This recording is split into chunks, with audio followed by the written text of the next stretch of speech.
Hello students, in this video you will learn about blocked rotor test on three-phase induction motor. So now we will see how we will conduct a blocked rotor test. So blocked rotor test means rotor is in standstill condition. Rotor will not rotate. That's what the slip of the induction motor in this condition will be equal to 1. So slip will be equal to 1 when rotor is blocked. Okay, so in blocked rotor test, rotor will not allow to rotate. So rotor will be in standstill condition. So here we know slip is equal to S is equal to Ns minus N divided by Ns. So N value will be equal to 0. That's what slip will be equal to 1. Then RL dash load resistance equal to R2 dash into 1 minus S by S is 0. So S is 0.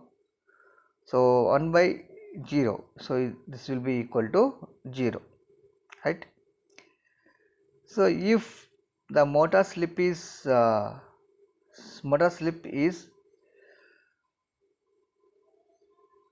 equal to 1, then rotor is not rotating.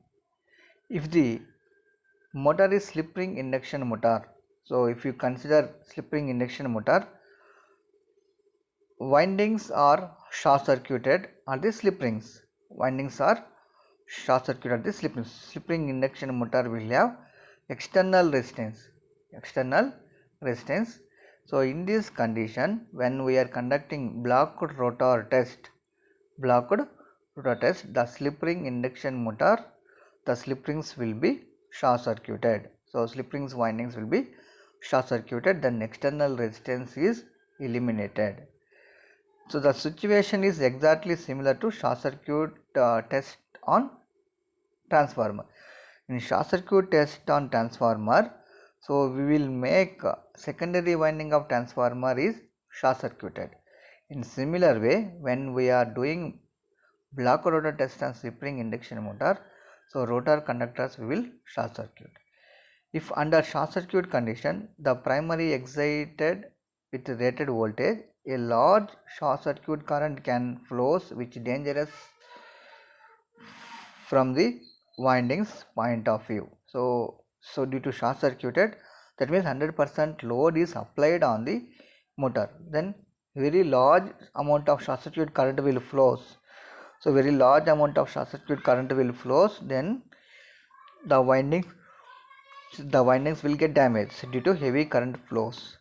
So similar to the transformer short circuit test, the reduced voltage. So the reduced voltage is 10 to 15% of rated voltage we will apply to the stator. So we will apply to the, we will not apply full voltage. So reduced voltage 10 to 15% of rated voltage. So we will apply to the stator conductors. So stator carries the current. So that is called supply current or stator current. So now we will measure the short circuited voltage, short circuited power, that is input power, and short circuit current from the test. So now we will see the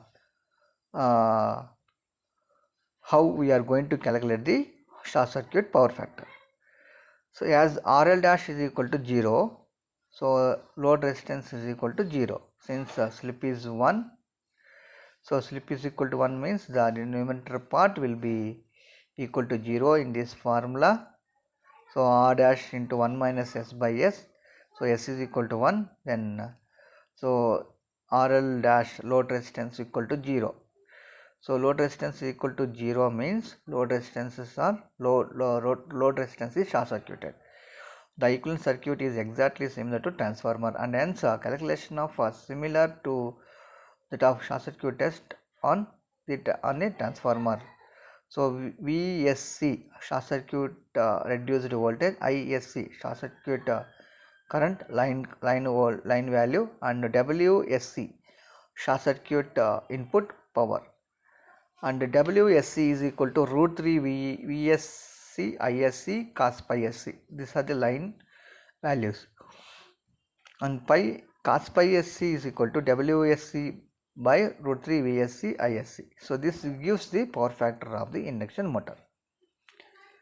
So now we will draw the equivalent circuit of induction motor using the R1E, X1E. So here rotor circuit will not present, since rotor conductors are circuited, then only stator side will be present.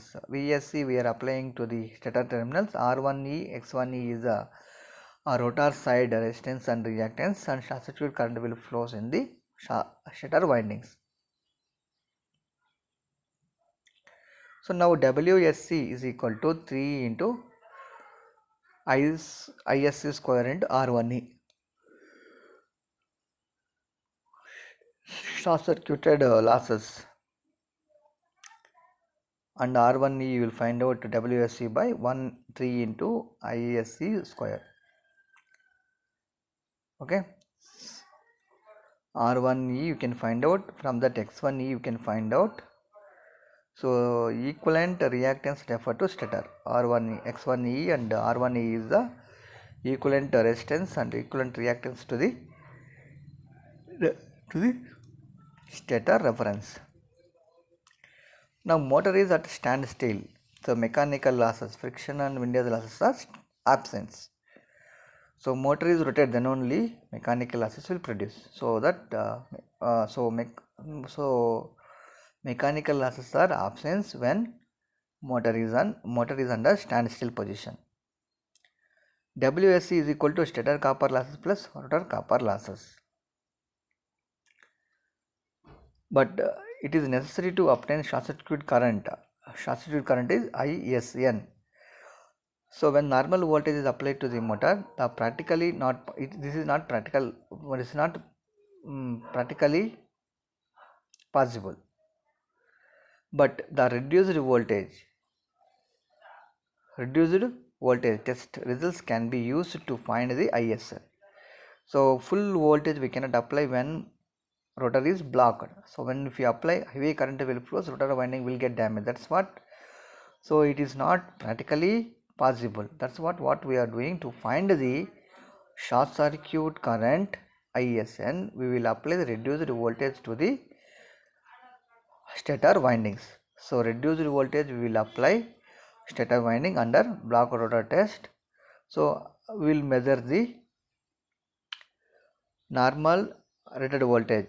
Normal rated voltage is VL, that is the line voltage, and reduced short circuit voltage VSC will apply, and we will find out the short circuit current, exact short circuit current ISC. So if you substitute, you can get ISN. Okay, and from that so we can also find out short circuit input power at normal voltage. So here ISC is the short circuit current reduced voltage, ISN is the short circuit current at normal voltage. So now power input is proportional to square of the currents. So using those equations, using those relations, short circuit input power at normal voltage is equal to ISN by ISC whole square into WSC. But normal voltage core losses cannot be negligible, and normal input power WSN is equal to core losses plus stator and rotor copper losses. Core losses plus stator and copper losses. So this is about block rotor test. So in next video we will see about circuit diagram of 3-phase induction motor. Okay, thank you everyone.